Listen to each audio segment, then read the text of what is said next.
Yeah, let's talk about some Deshaun Watson because I seen a breakdown of someone was like, "This is a path to get out of Deshaun Watson's contract. You make it, you make it a bonus right now, and then next year you take a $86 million cap hit, and then the next year it's a $89 million cap hit."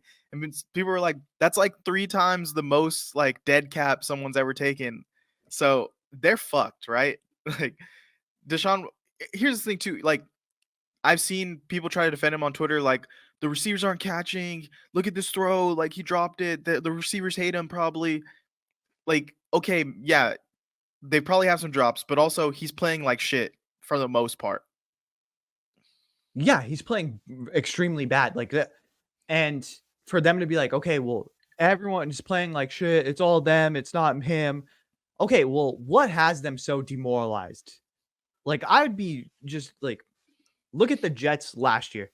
Once they figured out Aaron Rodgers was coming back, they completely fell off a cliff. And it's not because they forgot how to play football, it's because they didn't believe the guy that was taking snaps. And that's the same thing that's happening with the Cleveland Browns. They don't believe in this guy. And realistically, they don't see a way out of it. They can read the writing on the wall. They also have smartphones. They have Twitter. They have ESPN. They're seeing that realistically, we are going to be stuck with Deshaun Watson. I'm going to do what I can for me, but I know this is a train going nowhere. I know we're headed for a cliff, and I need to jump out as soon as possible. Like, if you're Nick Chubb and you're like this badass running back, are you going to waste years behind Deshaun Watson? No, I'm probably not going to run my heart. Probably not going to try to rehab as fast as I can and get back on the field and kill myself because we're not going anywhere. Yeah, and the thing is, the organization knew the writing was on the wall for Deshaun because they didn't want to bring Flacco back because they knew. Listen, I don't know how well Deshaun's gonna play. I mean, they knew the second they got into the preseason in the training camp what they can and can't do with Deshaun.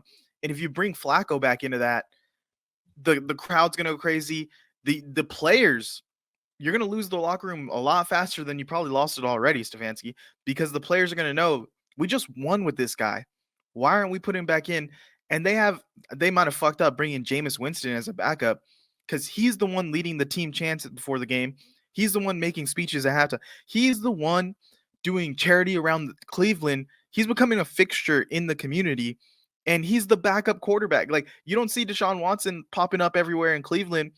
Like, Jameis Winston, if the second he goes in for Deshaun Watson, is going to bring a level of juice that this team hasn't seen in weeks, all season.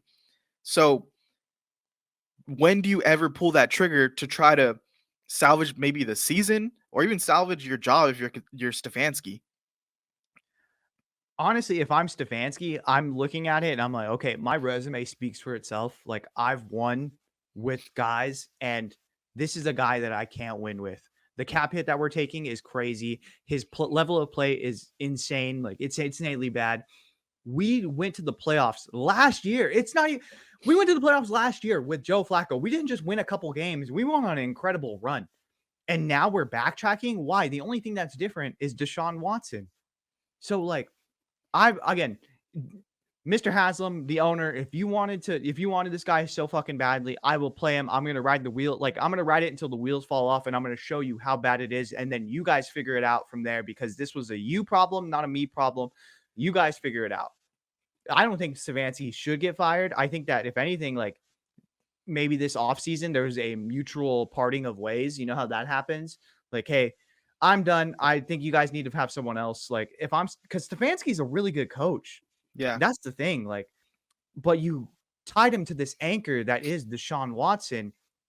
And now I don't know what, if there's like an unwritten rule, or they just told him do not pull Deshaun Watson for anything, or if he's just like doing it out of spite. But he is refusing to go to Jameis. And I think that it's because he knows, and the organization knows, as soon as they go to Jameis, there is no backtracking and going to Deshaun Watson. And can we have a backup quarterback getting the amount of money that we are giving Deshaun Watson? And it's not just, oh, Deshaun's playing bad. It's also he can't run the offense to the full extent of what Stefanski wants to do. It's how people were complaining for, like, Jimmy can't run the full Shanahan offense. Like, Deshaun cannot run the offense that Stefanski was putting together last season. And that's what's already stifling them. And then throw in the fact that he's missing throws, that they're dropping balls, that he doesn't want to run, that he's fumble, like he's holding on the ball forever. There's so much added onto the plate of, okay, but I can't scheme this guy. I can't get him to do what I need my players to do, and he's not playing well. And I think that's what's mostly wrong with the Browns right now. And the defense, supposed to be one of the best defenses in the league, is just not there. Giving up what 30 something points to the Redskins, or Redskins. Oh, there, buddy. Oh, canceled, to the Commanders. And Joe Flacco's over there putting up 34 against the Jags. So proof is in the pudding right there. I think what it is too, again, you can only do so much, but if you're on the field, like I was listening to an interview with Will Compton, they were asking him like, okay, when you're on defense, like realistically, how many plays in a row can you go like full speed? And he was like, I mean, if there is a third down and they convert the third down, you're like, fuck, like it just takes so much out of you to go another 3 downs, that like, because you're going full speed, like if the longer that this Browns team goes without a quarterback, the longer that this defense is on the field, the more likely they are to give up big plays. And that's what you've seen down the stretch. And I think it's only going to get worse as they go out throughout this season. There's going to be more and more injuries, more and more people just gassed out, and more people demoralized and wanting to give their full effort because, as Antonio Pierce said, people are going to start to make business decisions. Yeah, I will see. We'll see. I mean, they have such a good roster. I think they could turn it around, but now I think people are thinking trade Amari Cooper, try to get what you can. Maybe we go to Jameis and see what he got. Try to maybe do a buyout for Deshaun. I seen someone tweeting out that Deshaun Watson, since joining the Browns, has more settled court cases than touchdown passes. Damn. So it's looking rough. But yeah, let's